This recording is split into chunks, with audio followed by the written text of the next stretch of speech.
Last summer, my friends and I were eager for a break from our chaotic lives. I was especially excited because we planned a weekend getaway to a remote cabin in the Adirondacks, courtesy of an old college friend's invitation.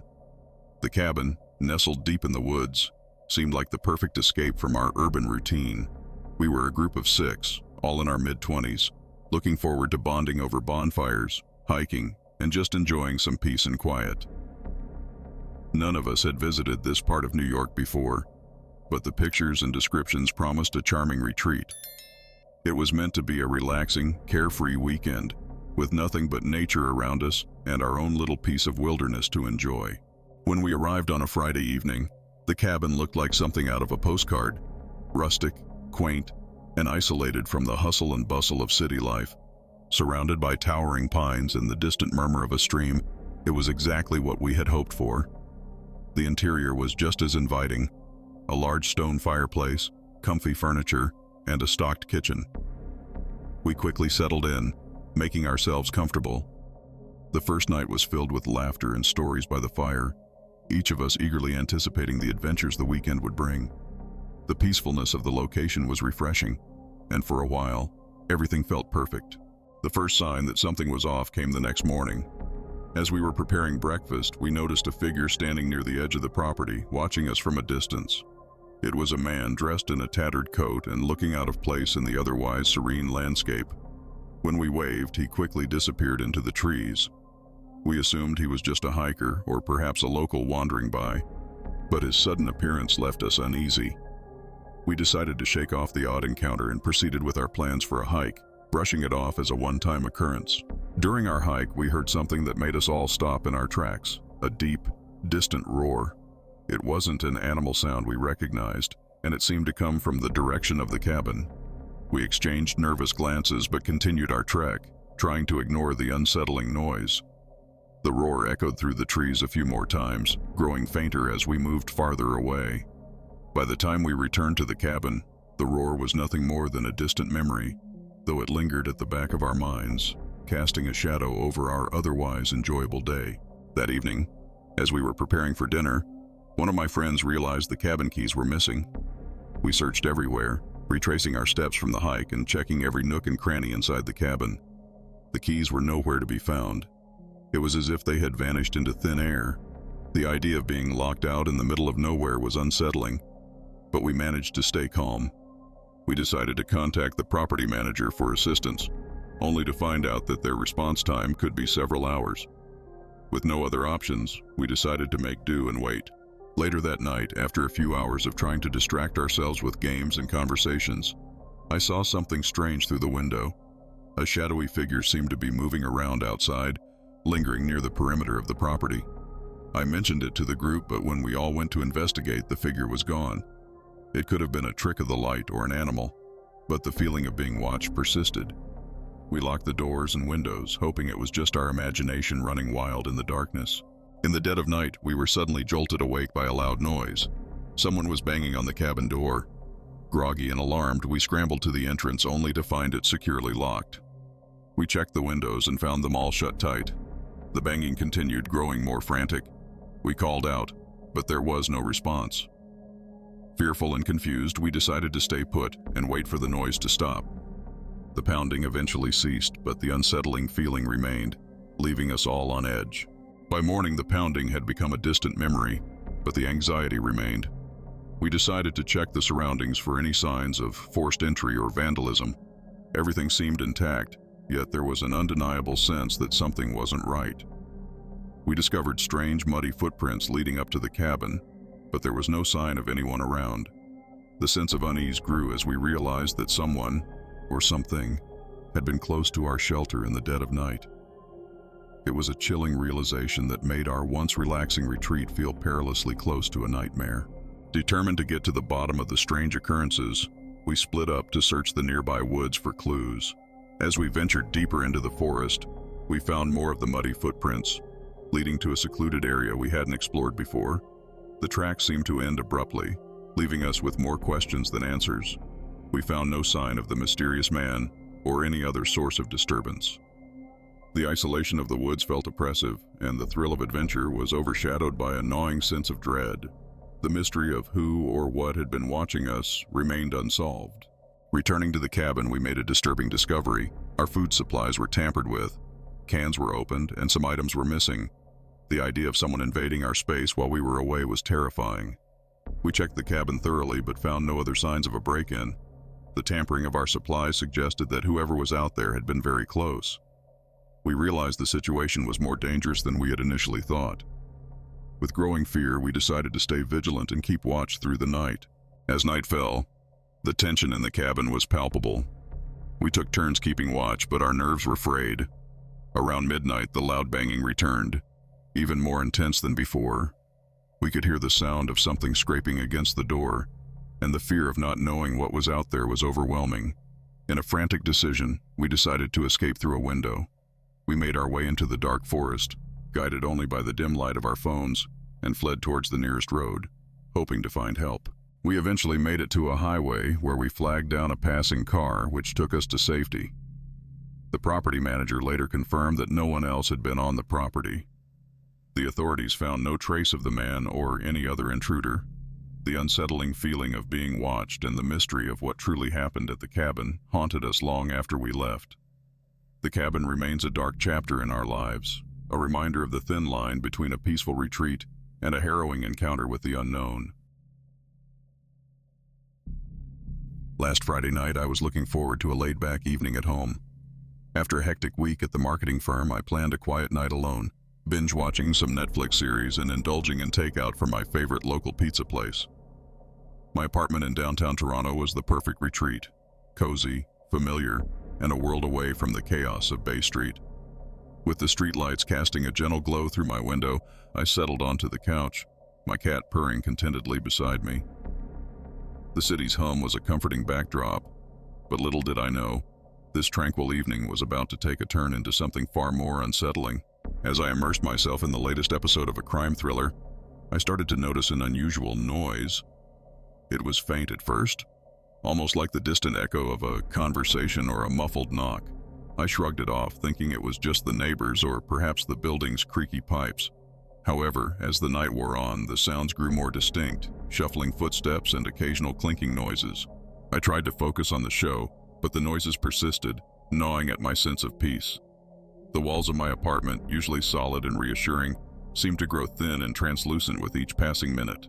My anxiety spiked when I heard a sudden, sharp knock at the door. It was nearly midnight and I wasn't expecting anyone. I hesitated, glancing at the peephole, but saw nothing. Taking a deep breath, I opened the door slightly, only to find a package on the doorstep, a small unmarked box with no return address. Curiosity mingled with unease as I brought the box inside, setting it on the coffee table. The box was plain and unadorned, its lack of identification making it all the more unnerving. I wondered who would have left such a thing at my door, and why. I tried to ignore the growing sense of dread and focused on the box. I considered calling the delivery service, but something stopped me. As I sat down to inspect it, I noticed that the lights in my apartment flickered erratically. I checked the breaker box, but everything seemed normal. The sound of footsteps outside my door became more pronounced, and I began to feel an eerie chill in the air. The box's presence was increasingly unsettling, and when I glanced around, I realized my cat was hiding under the bed, something she never did without cause. Feeling increasingly uneasy, I decided to call my friend Liam, who lived a few blocks away. The line rang repeatedly but went straight to voicemail. I tried another friend, then the building manager, but all attempts yielded the same result, unreachable or unanswered. My sense of isolation grew as I sat in the dim light of my apartment, the flickering shadows on the walls making my mind race.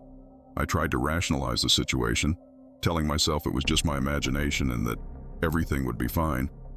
But deep down, a creeping fear told me otherwise. With shaking hands, I opened the box. Inside, I found a single photograph, a close-up of my front door, taken from a position just outside. My heart raced as I realized the photo had been taken recently, likely within the last few hours. There was no note or explanation, just that chilling image. I stared at it, feeling the weight of an unknown threat pressing down on me. The photograph was a stark reminder that someone had been watching me, and the realization made my skin crawl. As I tried to make sense of the photograph, a sudden loud thump echoed from the other side of my apartment. The sound was followed by the creak of a door and a low, unsettling rustling. I felt paralyzed with fear, unable to move or speak. My mind raced through possible explanations, but nothing seemed to fit. I slowly stood up, trying to stay as quiet as possible, and crept towards the noise. The apartment seemed to be alive with unsettling sounds, each one intensifying the growing terror in my chest. When I reached the source of the noise, my breath caught in my throat. The back door, which I was certain had been locked, was ajar. The living room was eerily quiet, save for the sound of my own breathing. As I approached the door, I noticed footprints in the dust on the floor, tracks leading away from the door and toward my bedroom. My mind was racing, and I was torn between calling the police and confronting the intruder. With every step, I felt as though I was moving deeper into a nightmare. I managed to force the intruder away from the closet, but they quickly recovered and lunged at me. We struggled, and in the chaos, I could hear their harsh, labored breathing and feel their strength. With a final push, I managed to shove them toward the door and fled. I raced down the hallway, trying to think of an escape route. The intruder was in hot pursuit, and I could hear their footsteps growing closer. I bolted down the fire escape, hoping to reach safety before they could catch me. I made it to the street, my heart pounding in my chest. I ran to a nearby convenience store where I called the police. They arrived within minutes, but by then, the intruder was long gone. The police searched the apartment and took my statement, but they found no additional clues. The sense of violation was overwhelming, and I couldn't shake the feeling that I was still being watched. My apartment no longer felt like a safe haven, and the psychological impact of the night's events left me on edge. The police never caught the intruder, and the investigation went cold. I moved out of that apartment shortly after, but the trauma stayed with me. I couldn't stop wondering who had been watching me and why. The photograph and the strange sounds were never explained, and I was left with a chilling sense that I had narrowly escaped something far more sinister than I could ever fully understand. To this day, I find myself looking over my shoulder, haunted by unanswered questions and the fear that something or someone might still be lurking in the shadows. It was supposed to be a classic sleepover night, just like any other. My friends and I, a close-knit group from our high school in suburban Chicago, had planned this for weeks. We gathered at my house with the usual mix of snacks, horror movies, and laughter. The plan was simple: hang out, watch scary movies, and swap ghost stories. Just a typical Friday night. The neighborhood was quiet and everything seemed normal. I felt comfortable, surrounded by my friends and the familiarity of my own home. We set up the living room with blankets and pillows, ready for a night of harmless fun and chills. As the night wore on, I started noticing something odd. Every now and then, I'd catch a glimpse of a shadow moving outside the living room window, but each time I looked, there was nothing there. I brushed it off as my imagination, but the uneasy feeling persisted. It was during one of these moments, while we were all engrossed in a particularly suspenseful scene, that the doorbell rang. We weren't expecting anyone, especially not this late. My heart raced as I went to answer it, but when I opened the door, there was no one there. Just a cold, empty porch and the night air filled with an unsettling silence. When I returned to the living room, I mentioned the strange visitor. We laughed it off, attributing it to someone playing a prank. However, the real alarm came when the security system started acting up. The lights flickered, and the motion sensors in the house seemed to be triggering randomly. I tried to reset the system, but it wouldn't cooperate. My friends, now visibly anxious, began to question whether we should just call it a night. But with the system malfunctioning and the strange occurrences piling up, the atmosphere quickly shifted from fun to fear. As the night deepened, the noises outside grew more frequent. I could hear footsteps and faint scratching sounds against the walls. We huddled together, trying to ignore the sounds as we continued watching movies, but the noises only grew louder and more insistent. At one point, the sound of something dragging across the floor sent chills down my spine. I tried to convince everyone it was just the wind, but the constant disturbances made it hard to focus on anything but the creeping dread that something was terribly wrong. Just when we thought things couldn't get worse, I glanced out the window and saw a car parked in our driveway. It was a beat-up sedan that I didn't recognize, and it seemed oddly out of place. My heart skipped a beat as I noticed that the car was running, its engine idling in the still night. We were in a quiet neighborhood and cars rarely just parked like that. I tried to call the non-emergency police line, but my phone was mysteriously dead despite being fully charged earlier. The tension among us escalated as we realized we were completely cut off and isolated. In a panic, we searched for my phone to call for help, but it was nowhere to be found. I remembered having it earlier in the night, but now it was missing. We scoured the house, checking every room and every corner. The absence of my phone only heightened our anxiety. I asked everyone to check their own phones, but none of us had a signal. We tried calling each other's phones, but they went straight to voicemail.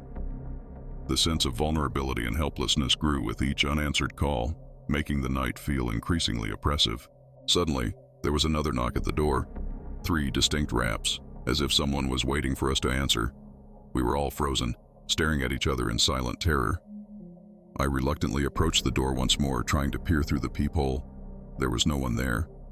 My friends urged me to lock the door and stay inside, but the unsettling thought of someone lurking outside made us all feel trapped. The knocks continued, rhythmic and persistent, and each one seemed to echo louder in our growing fear.